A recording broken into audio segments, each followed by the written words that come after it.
किसी समाज को आगे बढ़ने में सबसे बड़ी भूमिका किसी को होती है तो वह शिक्षा की। जिस समाज में शिक्षा ही ना हो वो समाज पशु के समान रहता है। शिक्षा को लेकर तमाम बजट है, तमाम बातें कही जाती है, शिक्षा को लेकर तमाम अलग अलग गतिविधियां होती हैं। शासन इसके लिए करोड़ों अरब रुपये खर्च कर रही है। इसके बाद भी देखिए कि शिक्षा जिसको मिलना चाहिए थी, जिसका मूल अधिकार है, उसको शिक्षा उपलब्ध कराने में हमारी प्रशासन, हमारी सरकारें नाकाम साबित हो रही है। नमस्कार, मैं चंद्र प्रकाश साहू हूँ। आप देखना शुरू कर चुके हैं लोक विचार। हमारी टीम जो है अपने ग्राउंड रिपोर्ट में प्रेमनगर विकास खंड के ग्राम पंचायत केदारपुर में, केदारपुर ये प्रेमनगर विकास खंड सूरजपुर डिस्ट्रिक्ट में आता है और सूरजपुर डिस्ट्रिक्ट जो है वो छत्तीसगढ़ का एक जिला है।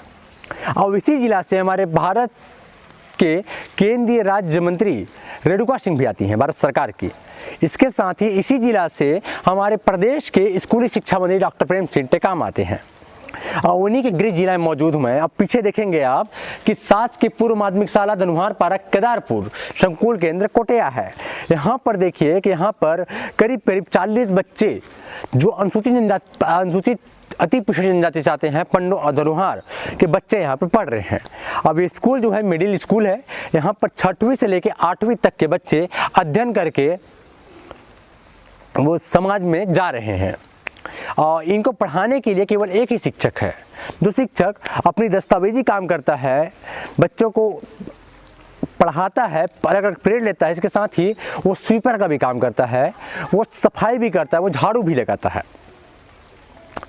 40 बच्चे हैं। कक्षा 6वीं में 12 है, 7वीं 12 है और कक्षा 8वीं में 16 बच्चे हैं। टोटल देखा जाए तो 40 बच्चे हैं और 40 बच्चों जो अति पिछड़ी जनजाति के बच्चे हैं, इनके लिए यहाँ पर किस सरकारें ध्यान नहीं दे पा रही है। प्रशासनिक अफसरों दफ्तरों में बैठ के, एसी कमरों में बैठ के योजना बनाते हैं, वहाँ पर से बैठ के ही दौरा कर रहे हैं, इंसेप्शन कर रहे हैं और सुविधाएं उपलब्ध कराने के दावे कर रहे हैं। अब धरातल में जाइएगा, देखिएगा कि बच्चों को सुविधाओं के नाम पर केवल खाना पूर्ति है।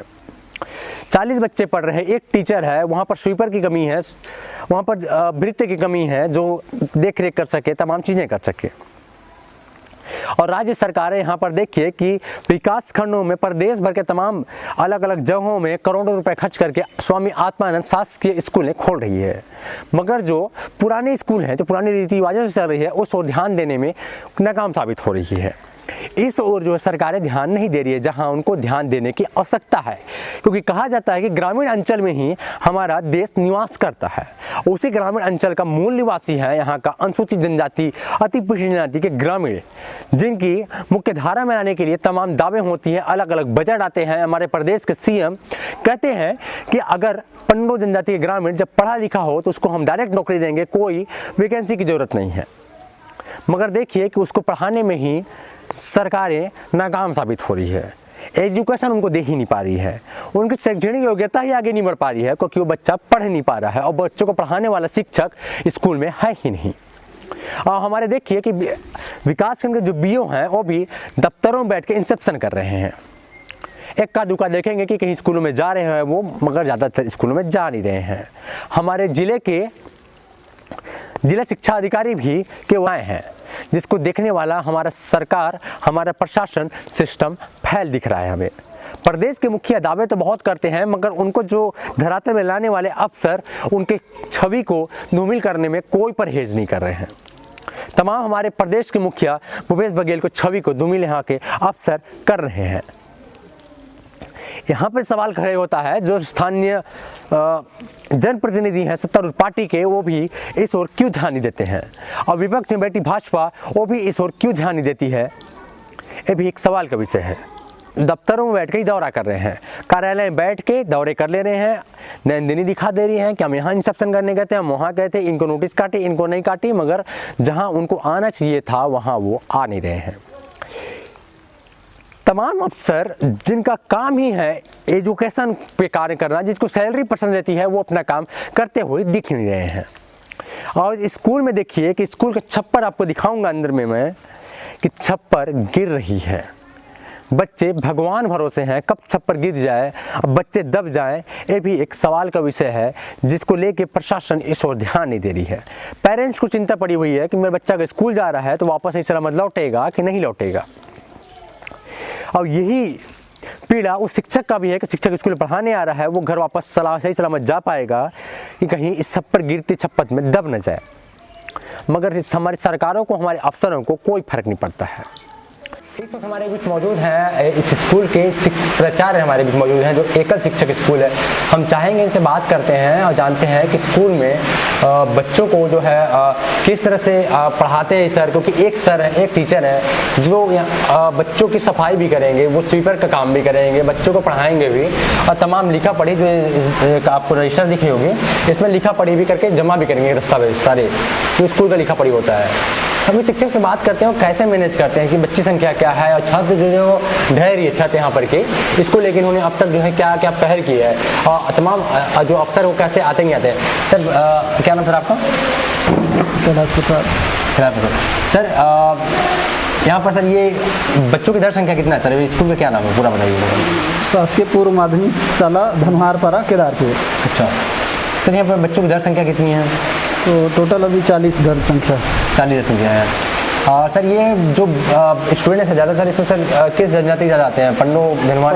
पंडो धनवार और कुछ पिछड़ा वर्ग बच्चे हैं। अच्छा है ज़्यादा मतलब ST ही हैं, आदिवासी पंडो धनवार ज़्यादा है, पिछड़े जनजाति ज़्यादा है यहाँ पर। और सर यहाँ पर आप सर कक्षा देखा जाए 6वीं 7वीं 8वीं 3 कक्षाएँ यहाँ पर है सर। जैसे कि 6वीं के आप बताए दर संख्या बताए थे आपकी 12 है, 7वीं 12 है, 8वीं में 16 है। सर इन बच्चों से क्लास कैसे लेते हैं आप? तो अब एक एक विषय का मान के चलिए,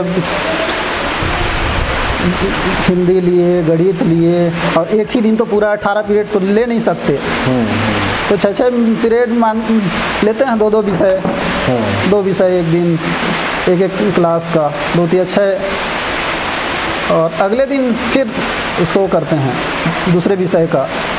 एक साथ 18 विषय अब 3 क्लास में कहाँ से?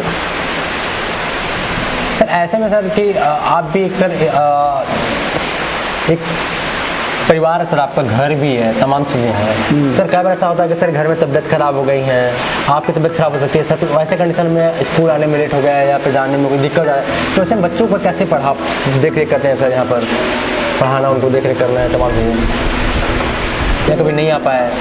हाँ, कभी कभार नहीं तो अक्सर आना ही पड़ता है, बहुत कम छुट्टी ले पाते हैं। ज़्यादातर स्कूल पर ही ध्यान वो रहता है कि हम कोई नहीं है तो बच्चे इधर उधर मतलब ना हो, उनको किसी तरह मतलब बैठाना है, पढ़ाना है उनको। सर यहाँ पर स्वीपर कब से नहीं है सर? यहाँ पर स्वीपर का काम कौन करता है सर यहाँ पर? स्वीपर का काम अब रसोईया लोग ही झाड़ू वगैरह लगा देते हैं, और अपना उधर मध्याह्न भोजन भी बनाते हैं।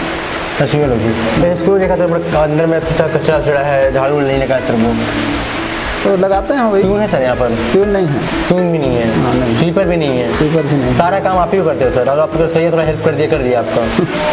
हाँ, तो रसोईया लोग तो हेल्प हो जाता है, मान के चलिए थोड़ा, एकदम तो पूरा समय उन लोग भी नहीं दे पाते हैं। और सर ये छप्परें गिरी है सर, इसको लेकर कभी हम लेटर नहीं लिखा अपने अधिकारियों को, उच्च अधिकारियों को? कई बार, अब इस बार जानकारी वगैरह कई बार तो जाता है कि भाई छत तो वो चीज़ हो रहा है, अब इसमें छापेंगे तो फिर वो चीज़ होगा। छत के लिए आप दे चुके हैं? हाँ, मतलब लिख पढ़ चुके हैं। और सर यहाँ पर प्यून है, उसके लिए लिखे पढ़े नहीं अपने उच्च अधिकारियों को? सर क्या प्यून नहीं है, प्यून उपलब्ध कराइए कम से कम, स्वीपर उपलब्ध कराइए। अब जानकारी तो जाता है, अलग स्वीपर दीजिए इस टाइप का तो नहीं बात हुआ है। नहीं बात हुआ है? स्वीपर नहीं है, स्वीपर जैसे मांगते हैं जानकारी, स्वीपर नहीं है करके तो आवेदन संकुल से जाता है ऊपर अधिकारियों के पास। सर इंस्पेक्शन करने कभी उच्च अधिकारी सर यहाँ पर स्कूल में आए हैं? कभी जांच करने कभी आए हों? आते हैं। BO आए होंगे, BO आए होंगे, कभी आए सर? याद है आपको ऐसा कुछ? BO भी आते हैं और DO तो नहीं आए हैं, BRC वगैरह और BO वगैरह भी, ABO सर। BO सर आए? आलोक सिंह सब नहीं आए हैं। याद नहीं आ रहा है आपको? ऐसा होंगे नहीं आए लगता है। ये देखा स्कूल की हालत आपने। यहाँ पर हमारे बीच मौजूद है पीछे जो प्रधान पाठक है यहाँ पर के 40 बच्चे हैं, अभी पानी गिर रहा है और देखिए कि पानी अंदर आ रही है। ऊपर आप देखिए, आप ऊपर का छज्जा जो है ऊपर भी पूरा छप्पर गिर रहा है, यहाँ पर बच्चे 40 संख्या है, अनुसूचित जनजाति के बच्चे हैं। इसके बाद यहाँ पर ना तो स्वीपर है ना तो यहाँ पर प्यून है। सारा काम एक शिक्षक भी करेगा, जो लिखा पढ़ी भी करेगा, बच्चों को पढ़ाएगा भी, परेड भी कैसे लेगा, और कभी घर में कुछ काम पड़ गया उसको, चाहे सामाजिक चाहे कुछ भी काम पड़ गया, चाहे तबियत खराब हो गया, तो फिर भी वो स्कूल भी आएगा। तो जिले के अफसर, हमारे प्रदेश के अफसर इस चीज़ और ध्यान दें, और जो अफसर दफ्तरों में बैठ के जो डिसीजन लेते हैं या फिर योजना बनाते हैं, वो भौतिक रूप से धरातल पे आए और देखें कि एक शिक्षक किस तरह से संघर्ष कर रहा है।